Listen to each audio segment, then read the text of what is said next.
We start with a point.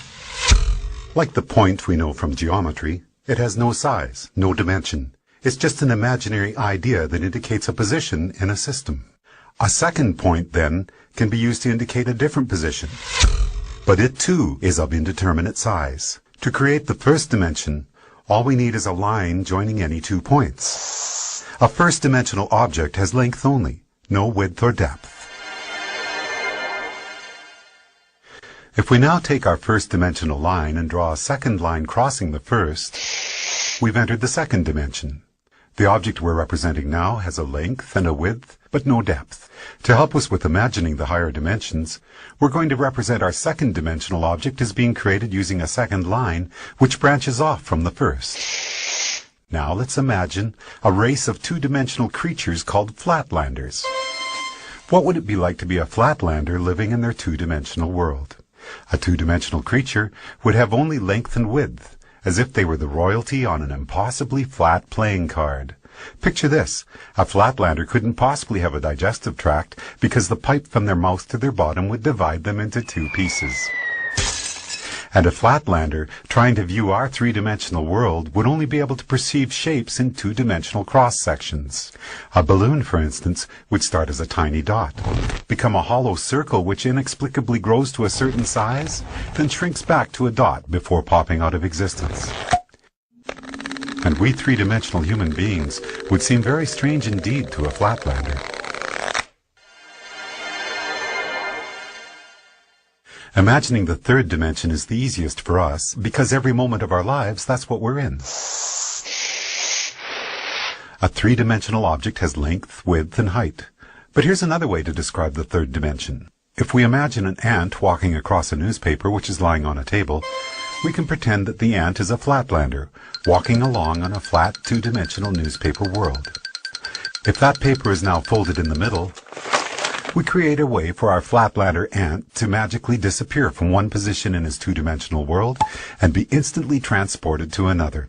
We can imagine that we did this by taking a two-dimensional object and folding it through the dimension above, which is our third dimension. Once again, it'll be more convenient for us as we imagine the higher dimensions if we can think of the third dimension in this way. The third dimension is what you fold through to jump from one point to another in the dimension below. Okay, the first three dimensions can be described with these words: length, width, and depth. What word can we assign to the fourth dimension? One answer would be duration. If we think of ourselves as we were 1 minute ago, and then imagine ourselves as we are at this moment, the line we could draw from the 1 minute ago version to the right now version would be a line in the fourth dimension. If you were to see your body in the fourth dimension, you'd be like a long undulating snake, with your embryonic self at one end and your deceased self at the other. But because we live from moment to moment in the third dimension, we're like our second-dimensional flatlanders. Just like that flatlander who could only see two-dimensional cross-sections of objects from the dimension above, we, as three-dimensional creatures, can only see three-dimensional cross-sections of our fourth-dimensional self.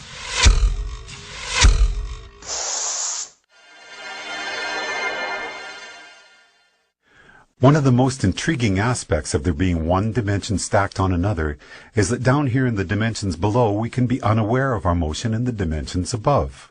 Here's a simple example. If we make a Mobius strip, take a long strip of paper, add one twist to it and tape the ends together, and draw a line down the length of it, our line will eventually be on both sides of the paper before it meets back with itself. It appears, somewhat amazingly, that the strip has only one side, so it must be a representation of a two-dimensional object. And this means that a two-dimensional flatlander, traveling down the line we just drew, would end up back where they started without ever feeling like they had left the second dimension. In reality, they would be looping and twisting in the third dimension, even though to them it felt like they were traveling in a straight line. The fourth dimension, time, feels like a straight line to us, moving from the past to the future. But that straight line in the fourth dimension is, like the Mobius strip, actually twisting and turning in the dimension above. So the long undulating snake that is us will feel like it is moving in a straight line in the fourth dimension, but there will actually be, in the fifth dimension, a multitude of paths that we could branch to at any given moment. Those branches will be influenced by our own choice, chance, and the actions of others. Quantum physics tells us that the subatomic particles that make up our world are collapsed from waves of probability simply by the act of observation. In the picture we are drawing for ourselves here, we can now start to see how each of us are collapsing the indeterminate wave of probable futures contained in the fifth dimension into the fourth dimensional line that we are experiencing as time. What if you wanted to go back into your own childhood and visit yourself? We can imagine folding the fourth dimension through the fifth, jumping back through time and space to get there. But what if you wanted to get to the world where, for example, you had created a great invention as a child that by now had made you famous and rich? We can imagine our fourth dimensional selves branching out from our current moment into the fifth dimension. But no matter where you go from here, the great child inventor timeline is not one of the available options in your current version of time. You can't get there from here, no matter how much choice, chance, and the actions of others become involved. There are only two ways you could get to that world.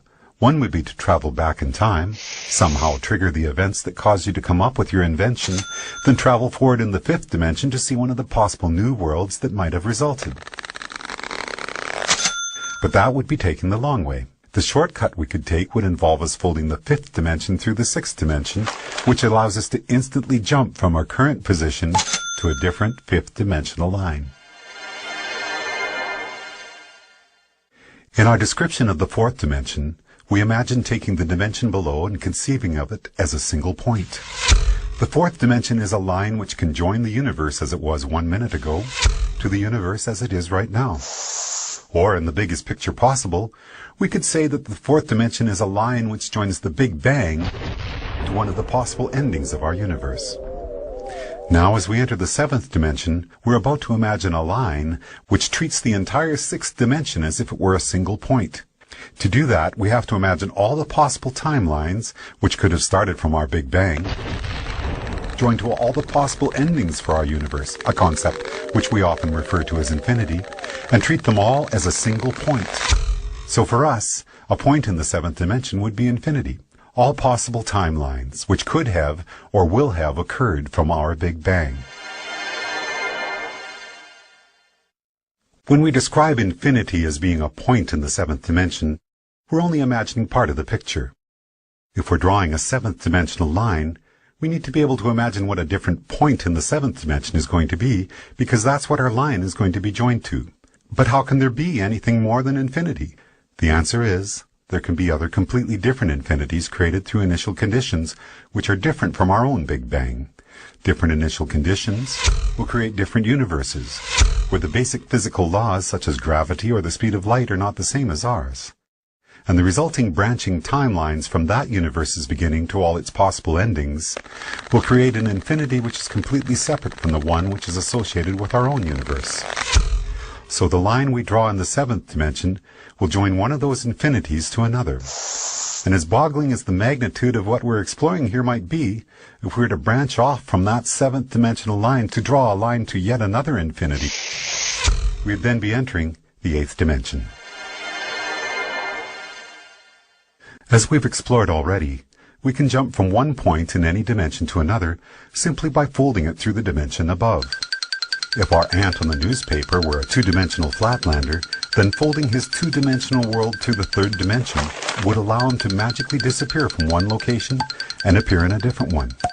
As we're now imagining the ninth dimension, the same rules would apply. If we were to be able to instantaneously jump from one eighth dimensional line to another, it would be because we're able to fold through the ninth dimension.